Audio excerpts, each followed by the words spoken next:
Merlin enters the bathroom, bringing the biological man a fresh towel, straight out of the bacular dryer. Which is just like a regular dryer, but bacular. The bathrooms aboard the ship are communal affairs, angular crystal rooms like every other deck on the ship, with dark mica stalls for toilets and showers in this case. The mirror above the sink counter makes the room look double the size, though it's really quite narrow. Merlin walks over to the shower stall that has his clothes hanging outside of it and hands a towel through the curtain to the patiently waiting man within. Did you wash your hair? Yes, Merlin. And rinsed everything thoroughly? Yes, Merlin. Okay, dry off. And be careful of the wet floor. It can be slippery. Merlin, why is it necessary to douse the body in water? You have requested this process over 10 times since our encasement exchange. If this pattern continues, a significant amount of cumulative time will be spent in the shower. Merlin's chest bellows wheeze in a mechanical approximation of a huff of laughter. Biological man, I have asked you to shower a perfectly ordinary number of times. This is just part of being in a human body. You're going to have to get used to it. Maybe, as I did, you will find the shower to be a ruminative environment. The biological man has started to ask more of these why, but why, Merlin type of questions lately. He never argues or really expresses an opinion, but he's displaying more and more curiosity, much like a child would. Particularly when it comes to physiological matters of the body. It has occurred to Merlin whether he ought to ask the man if there's anything he, Merlin, should know about this bacular body. All these things he's been trying to figure out through laborious trial and error and self-modification. How can he improve his speech, his senses, his balance, his range of motion? Could he just ask? That was never an option before. The man might have some insights. Merlin comes out of his reverie as he suddenly realizes that another shower stall is in use. From the hook hangs a long black robe and a horned headdress. Steam rises from behind the opaque curtain.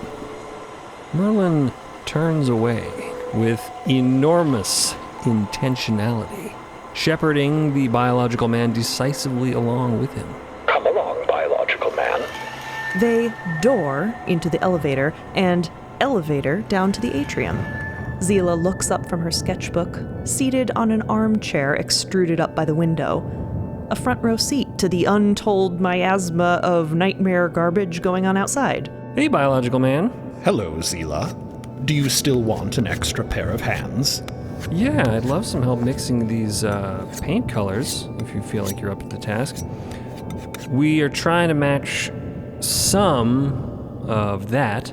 She gestures out the window, and at a wide tray of little paint pots. With some of this. The biological man nods. Yes, Zila. Would you like a small volume of each tone to start? Yeah, maybe just one or two to start. From what I've been seeing, it looks like it's going to be hue shifting as we go along, though, so let's keep our options open. Be flexible. Merlin blinks his bacular eyes on and off. You seem to be all set here. If either of you need me, I'll be in control. Zila gives a thumbs up. A beat later, the biological man also gives a thumbs up, copying the gesture. Merlin re-enters the elevator and depresses the button to proceed to control. Digitigrade legs tap-tapping into the crystal cell before it doors shut and starts to descend. Inside of his bacular self, he is having some bacular thoughts. Or just thoughts, really. At least that's how he's thinking of them. Even the ability to be metacognitively aware of idle thoughts drifting through his mind seems uninhibited and fine, he muses. The only hang-ups he's been aware of really having about the whole body swap are these occasional surges of jealousy, for greater nuance of facial expression, or the easy access of a practiced gesture deep in muscle memory. But those surges are decreasingly frequent. He manipulates the polished brass and wooden fingers of his hand into a thumbs-up gesture. Is this somehow indicative of a diminishing emotional capacity, he thinks?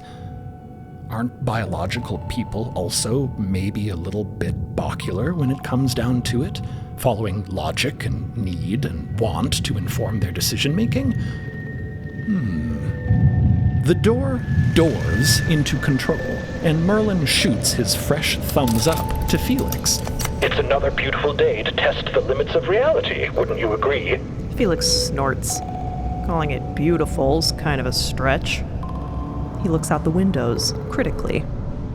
As the days have passed, the fold beneath the ship has continued to thicken, becoming more and more like terrain and less like fog or even like ocean. Chunks of garbage, of ship, of islet lay stacked and tumbled and twisted together, jutting acutely out of the surface of the median, awash with the murky, thick, glistening fold that turgidly runs over it all.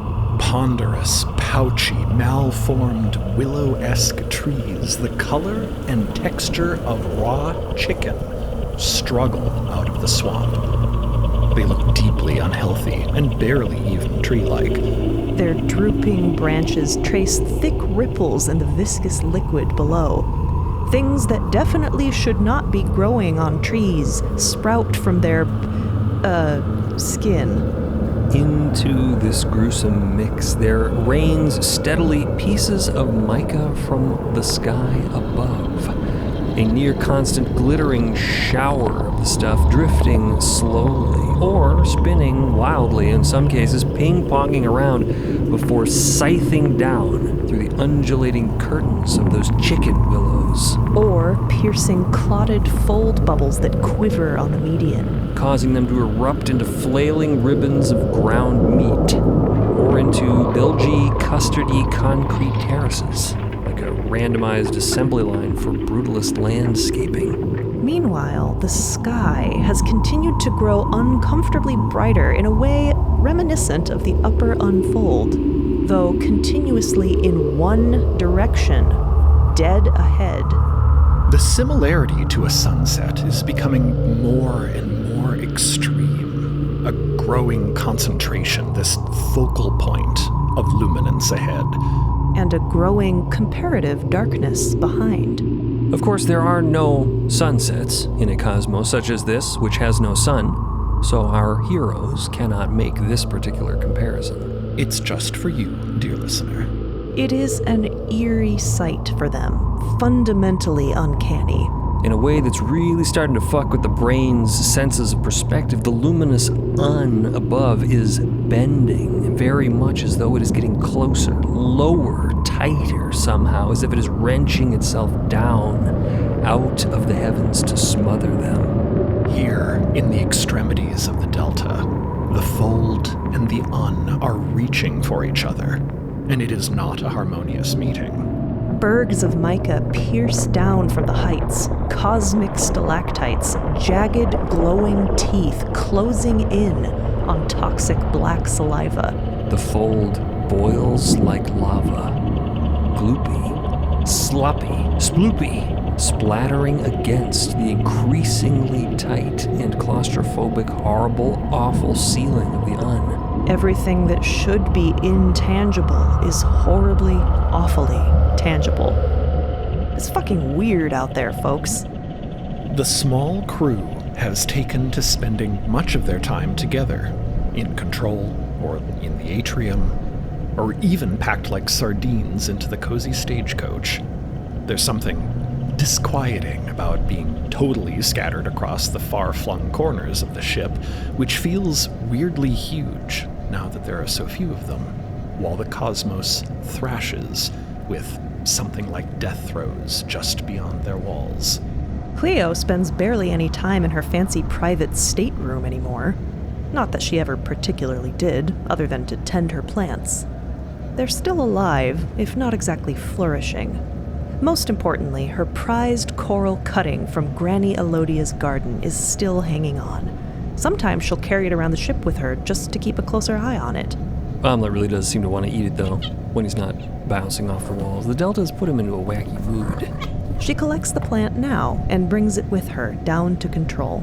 Hambing has just arrived back himself from the ventral sloop, where he had been making some close-up observations of the fold slop beneath. Yeah, I'm not getting near that stuff, He says. After seeing the deep fold, I gotta say the Delta seems to have a lot of similarities. Increased viscosity, slower moving, extremely potent terror systems. I hope it's not as, hungry as the fold lower down was. He sproings up onto the navigation console with a powerful flea leap. It's not exactly starved for light here, like it was down there, though. Dr. Rawfield is eyeing the warped, choked median with suspicion. No, I would hope it has plenty to occupy it other than us. Given what we experienced in the depths, I don't care what kind of fascinating terrors we see down there, we are not touching that. Don't worry, Doc. I may be a bit of a daredevil when it comes to everyday terrors, but you and I are on the same page about this, for sure. It is, I would agree, a little too similar to what we saw in the depths. Cleo is squinting into the intensifying light ahead, at the increasing density of the mica-strewn sky above. She seems a bit more focused on what's above than what's below at the moment. Yeah, but does it remind anybody else of the high Un, too? Just a little bit? She rubs her arms, subtly checking for any sign of strange dark evaporations from her skin. There's nothing, but the searing, aching quality of that light is a little too familiar for comfort.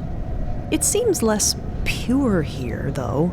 Not a 360-degree whiteout to total unish brilliance, but more of an eye-watering low sun angle beaming through a garish kaleidoscope.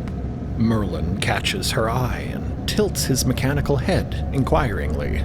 He knows what she's thinking about because, well, he's thinking about it too. She shakes her head at him. It's reminiscent, but it's not quite the same. Hey, has anybody seen Mother Artifice recently?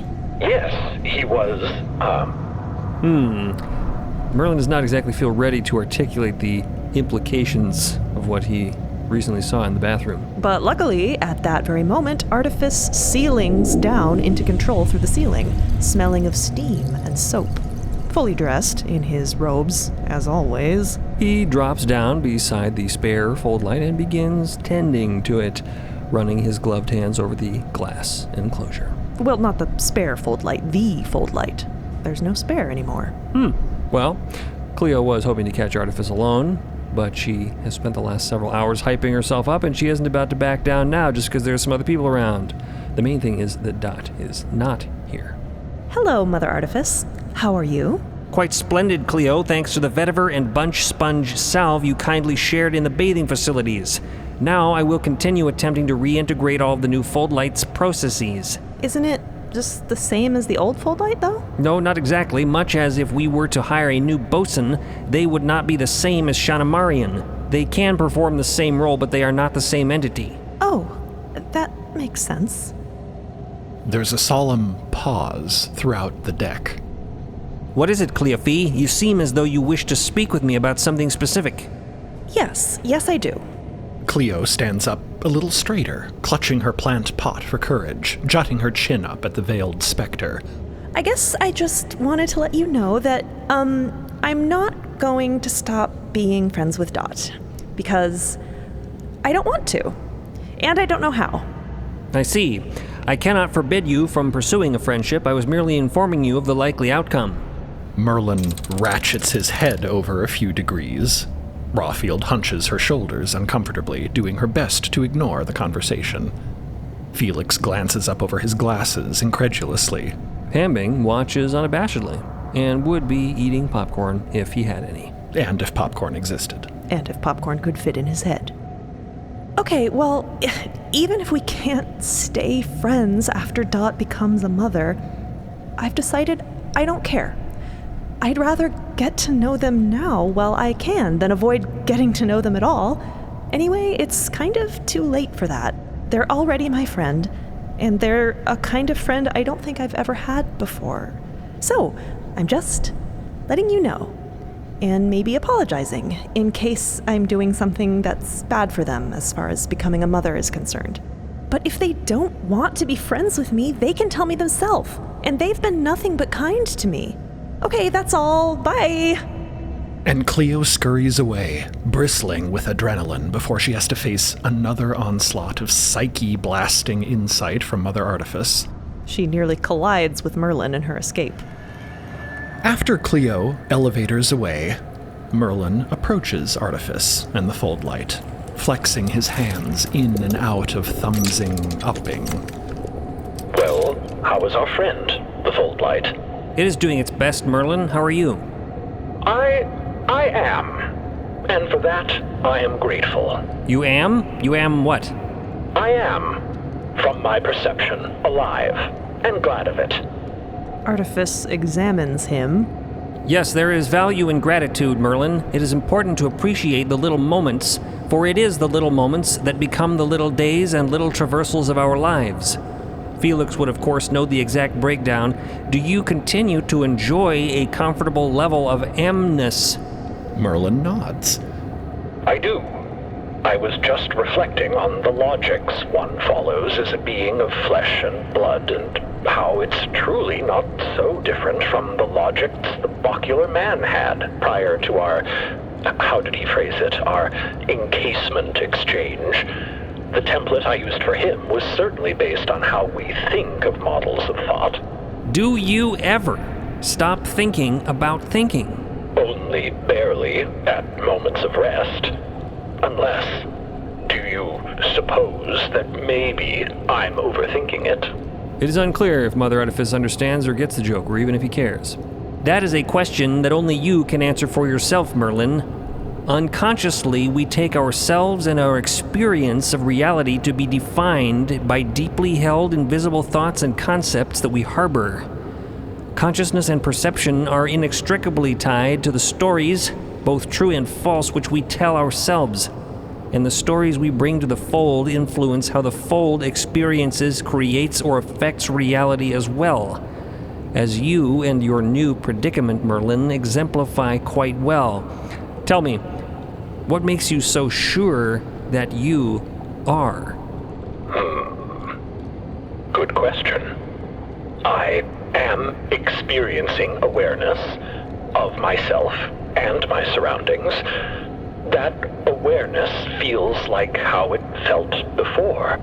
And as I fiddle with and modify myself, I am aware of being able to adapt and to change, improving my senses. Merlin looks down at his hands.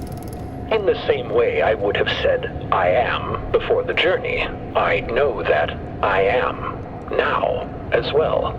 Is there a space, a consciousness that feels like you right now? Yes, I feel that in my core.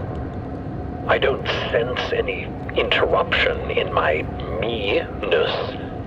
I don't think I could point to where it resides, but can anyone?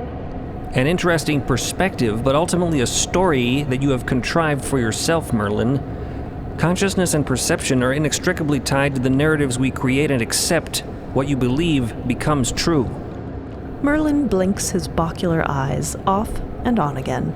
Perhaps, but I prefer to discover the truth through rigorous scientific inquiry, rather than believe it into existence via force of will. As a consciousness within a mechanical body, Merlin, you have a certain contemporary aboard the ship. The Foldlight, too, engages with and responds to reality and to our commands based on the stories provided to it by its sensors and instruments, which purport to be objective and factually accurate. But the Foldlight also responds to the stories which we provide it by punch card or by way of my own direct communions, which induce its behaviors. These are stories which are true and false, which compel it to the outcomes which we desire. Rawfield turns from the window. Something's not right here. The crew in control are sort of looking around at each other. What's happening? Mickey asks. Felix looks up from his clocks. Uh-oh. Says Hambing. Says Merlin. Nope, not imagining things. Definitely not a narrative they're telling themselves. The ship begins to tilt weirdly, and furniture begins to slide toward one side of control. Hambing takes a flying leap to secure himself. And Mickey, at the navigation table, scrambles to grab rolling maps and pencils. Merlin's baccular legs flex, automatically keeping his head level. Artifice places a gloved hand on the glass of the fold light. Do not be alarmed, I can correct this tilt. The ferrofluid fold amalgam within the bulb swirls up to meet the mother's touch, forming a dark mirror of his gloved handprint. And the ship, somewhat reluctantly it seems, levels out once again. All across control, the instruments and paper printouts are providing confused readings, incorrect speed, wrong directional headings, temperatures that definitely don't exist. Indications that they are simultaneously both too high and too low. Outside the black glass windows of control, the horizon is twisting inexorably, increasingly, in a truly bizarre way. Apropos, Artifice proclaims. much like ourselves, the fold light is being misled by increasingly skewed senses and is struggling to accurately interpret these uncanny environs. We should beware. Disrupted by the ship's volatile behavior, the rest of the crew soon show up in control. Zila, the biological man, the granddaughter, and even Cleo again, bashfully slinking back to the comfort of companionship after her dramatic little exit. The crew has tasted the limits of reality twice before. There is a strong, unanimous urge to be together this time. There's not so much life, per se, out there anymore, except for bizarre, terror-born manifestations. The fold is racked by constant convulsions that never settle, and the shifts and groans like a never-ending rock slide in an increasingly constricted cavern. More and more dangers reminiscent of those encountered at the highest points of the and the deepest depths of the fold seem to be coming into closer and more frequent contact with one another, here on the warping median. Micah is crumbling down into the fold, and the fold is sluicing up and splashing onto the mica above at an alarming rate. A horrible confluence of chaotic possibility goo and glowing razor crystals, generating constant terrors. It's looking more and more like a fucking dangerous natural wall, like the feathered edge of a storm, a two-directional waterfall lit from behind by a fierce, singular glare of sunset-like light. Last to arrive, Everett elevators up from the hangar. Yeah, you're all seeing this too? But just so you know, we're getting real close to the maximum range of the stagecoach, so the shit hits the fan and we need to ride back to Brocherug. We're almost as far out as we can possibly go. Plus, She comes over to Mickey and gives her back a pat. the stagecoach is starting to pick up some pretty fucky readings. What do you think? Are we maybe calling it quits soon? The crew gazes forth at the distant unknown, toward the clotted, delirious constriction of the cosmos ahead, vomiting its contents into their direct path. Whatever lies beyond, whether vast distance or not, may be outside of their reach. Their safe, non-life-threatening reach, at least.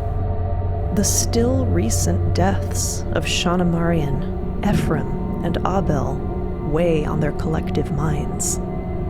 They have all seen firsthand what the extremities of the heights and depths are capable of, and what lies before them now seems to be a raging confluence of both. Is it wisdom to stop now? Yeah, it probably is. By turns, they all seem to arrive at the same conclusion. Nods are slowly exchanged. Let's put it into park, Mother Artifice. Artifice does so. Or more accurately, sets the reality of the ship to hold in place. By telling it a story about parking. Merlin leans over Felix's shoulder and starts rummaging around in the timekeeper's desk. Excuse me, the hell do you think you're doing? Merlin holds aloft a bottle, one of the same stock used at launch. A little dusty from its time, hidden underneath all of Felix's junk, but still good. Though I haven't yet engineered a way to imbibe substances myself, I think it best to still mark the moment. What do you say, Felix? There might never be a better time than now. Oh, fine, I guess. Felix grunts in defeat, having been dealt the unblockable blow of time puns. Nice one, Merlin. Not like any power in the cosmos can stop you from giving a speech. The biological man loads a punch disc, Labeled in Merlin's handwriting, Toast and Speech Kit. extruding and passing out dark mica flute glassware, enameled edges glinting in the increasingly bizarre sideways light ahead of them. Merlin follows behind, filling each one. Pouring a beverage for all who remain. Everett Shearwater. Mickey Fluke. Ripley Rawfield. Felix Hustleworth. Drury Hambing. Zila Guthrie. Cleophy Gilmuth. The granddaughter. And the biological man, to whom he administers a judiciously restrained portion. He even fills a glass for himself and for Mother Artifice, though neither of them will be drinking. Omelette doesn't get one, but you shouldn't give alcohol to a cat. Plus, he's currently having a great time knocking all of Zila's paint pots over up in the atrium. Once everyone has their glass, they turn to Merlin expectantly. His bacular body is limned in the bewildering light of the Delta. We don't often take the time to stop and acknowledge the brave act of persisting together in this life.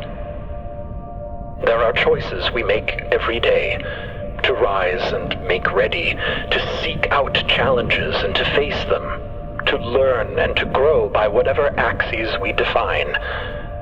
But within each of these choices is still another, more fundamental yet. To choose to spend one's time with the people that we do.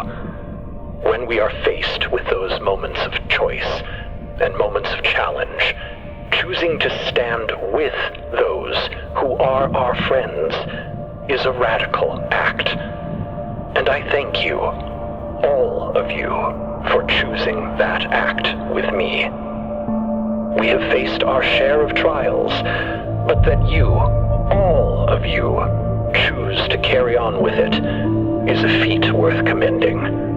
So, be ye metal, or glass, or flesh, or fold, I thank you for being my friend, and for being here.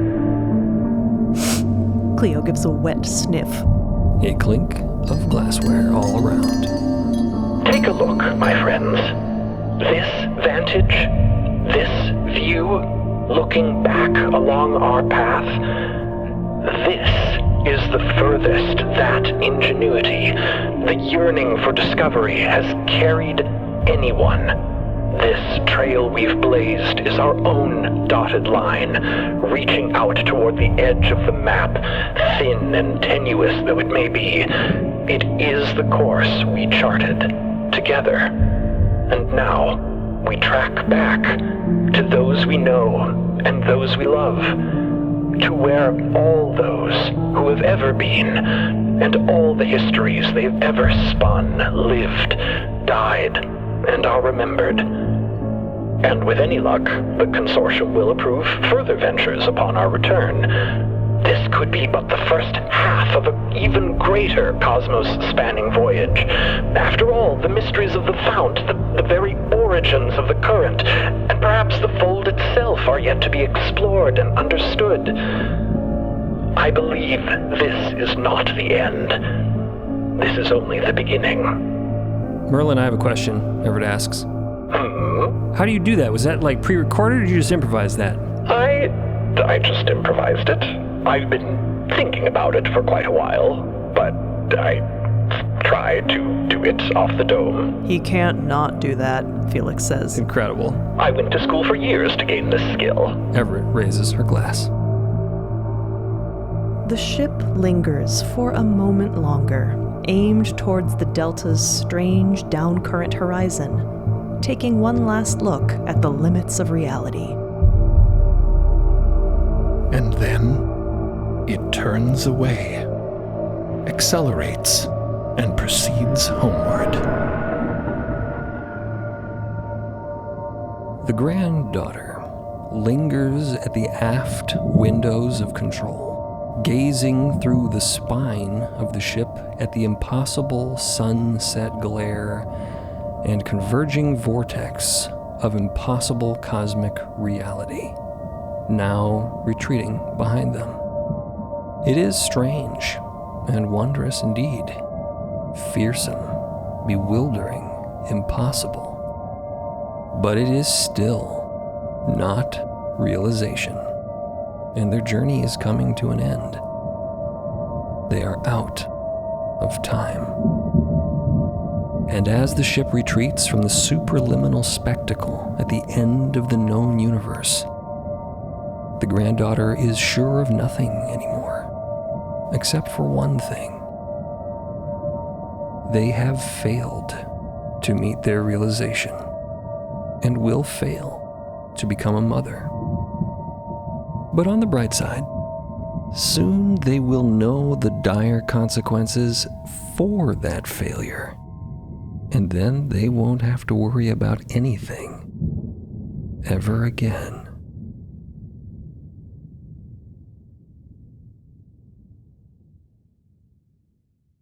Thanks for listening to Unend.